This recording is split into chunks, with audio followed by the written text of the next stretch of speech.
Homem confessa 9 assassinatos após contatar pessoas com tendências suicidas pelo Twitter.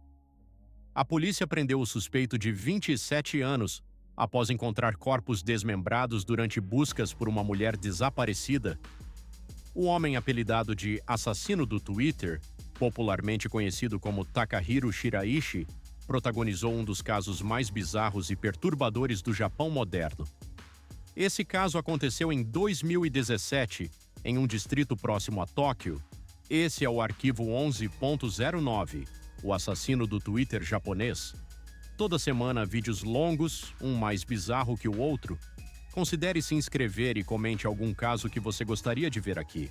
Em 2017, a polícia de Tóquio prendeu um suspeito de 27 anos após encontrar restos humanos durante a busca por uma jovem desaparecida.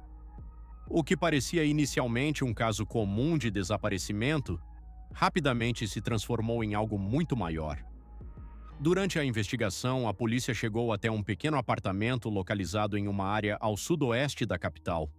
Ao entrar no local, os agentes encontraram algo que chocou até mesmo investigadores experientes.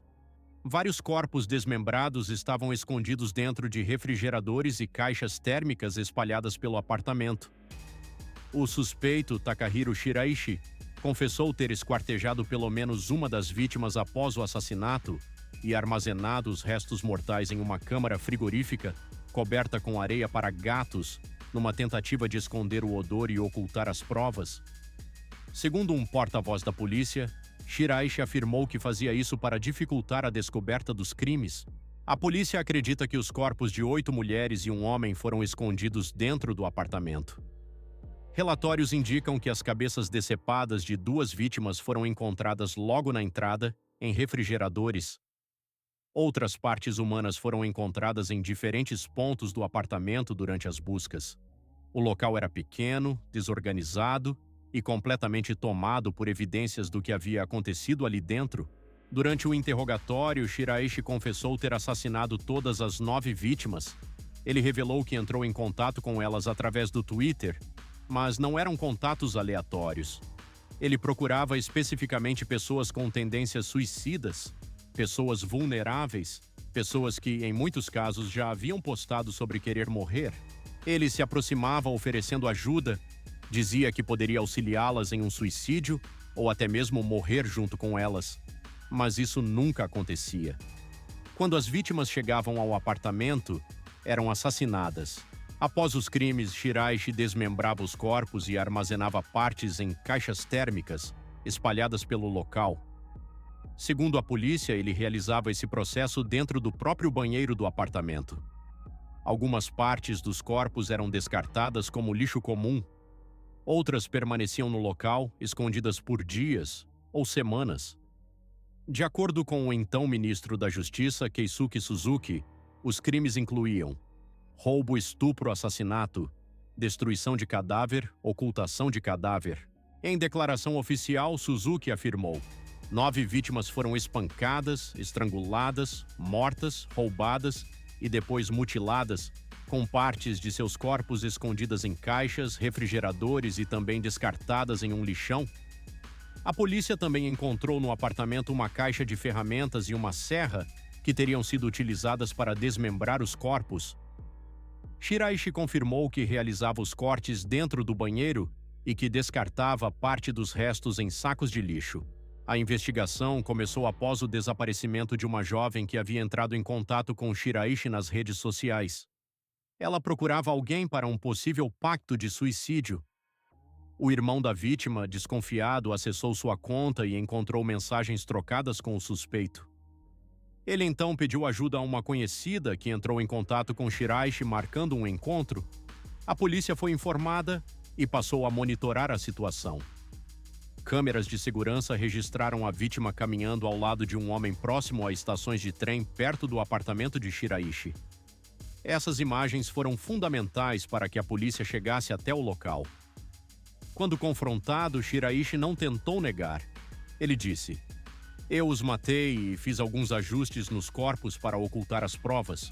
Durante o julgamento, os advogados de defesa argumentaram que as acusações de homicídio deveriam ser reduzidas, alegando que as vítimas tinham desejo de morrer. As vítimas tinham entre 15 e 27 anos. Mesmo assim, o tribunal rejeitou essa linha de defesa. O caso foi considerado extremamente grave e premeditado. Takahiro Shiraishi foi condenado à pena de morte no Japão. Ele foi considerado culpado pelo assassinato, desmembramento e ocultação dos corpos de 9 pessoas entre agosto e outubro de 2017. Após anos no corredor da morte, a sentença foi executada em Tóquio no dia 27 de junho de 2025. Após a prisão, o caso começou a ganhar proporções ainda maiores. A mídia japonesa passou a acompanhar cada detalhe da investigação, e quanto mais informações surgiam, mais perturbador tudo se tornava. A polícia descobriu que Shiraishi não agia por impulso. Tudo era planejado. Ele criava perfis falsos nas redes sociais e monitorava postagens relacionadas a suicídio, palavras-chave, desabafos, pedidos de ajuda. Ele observava, escolhia e então iniciava o contato. As mensagens eram sempre parecidas, calmas, educadas, quase reconfortantes. Ele dizia que entendia a dor da pessoa, que também já havia pensado em morrer e que poderia ajudar.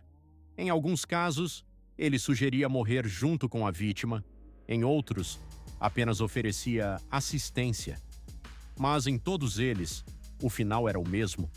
As vítimas aceitavam o encontro e iam até o apartamento dele, sem imaginar o que realmente aconteceria ali dentro. Investigadores afirmaram que o local não levantava suspeitas. Era apenas mais um apartamento pequeno, em uma região comum. Nada chamava a atenção, nenhum sinal externo. Mas dentro, era um cenário completamente diferente.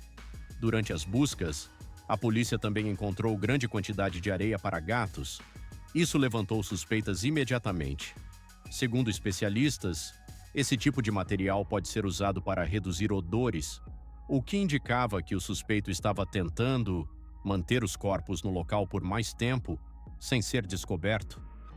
Outro detalhe que chamou atenção foi o comportamento de Shiraishi após os crimes. Ele continuava usando redes sociais normalmente, continuava respondendo mensagens e, em alguns casos, já procurava novas vítimas, mesmo após cometer assassinatos anteriores. Isso indicava um padrão contínuo. Não era um crime isolado, era uma sequência. A polícia também analisou o histórico financeiro do suspeito e descobriu que ele roubava dinheiro das vítimas após matá-las. Além disso, ele também utilizava os pertences pessoais delas, celulares, documentos, itens de valor. Tudo isso reforçou a tese de que os crimes eram totalmente premeditados. Outro ponto que chocou investigadores foi a frieza durante os interrogatórios. Relatórios indicam que Shiraishi permaneceu calmo durante boa parte do processo, sem demonstrar arrependimento claro, sem resistência. Ele descrevia os crimes de forma direta, sem emoção, como se estivesse apenas relatando fatos comuns. Esse comportamento levantou discussões no Japão sobre o perfil psicológico do suspeito. Especialistas apontaram traços de manipulação, frieza emocional e ausência de empatia. Enquanto isso, familiares das vítimas começaram a se manifestar publicamente. Muitos relataram não saber que seus parentes estavam passando por dificuldades emocionais. Outros afirmaram que nunca imaginaram que algo assim poderia acontecer através da internet. O caso também gerou um debate nacional sobre o uso das redes sociais, principalmente sobre como pessoas vulneráveis podem ser facilmente encontradas e manipuladas. Após o caso, plataformas começaram a revisar políticas relacionadas a conteúdos sobre suicídio. O objetivo era reduzir o risco de situações semelhantes no futuro.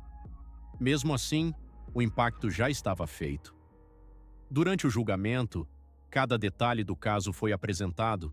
As provas eram claras, as confissões também, e a quantidade de vítimas tornava impossível qualquer dúvida sobre a gravidade dos crimes. O tribunal classificou o caso como um dos mais brutais da história recente do Japão. A sentença foi definida, pena de morte.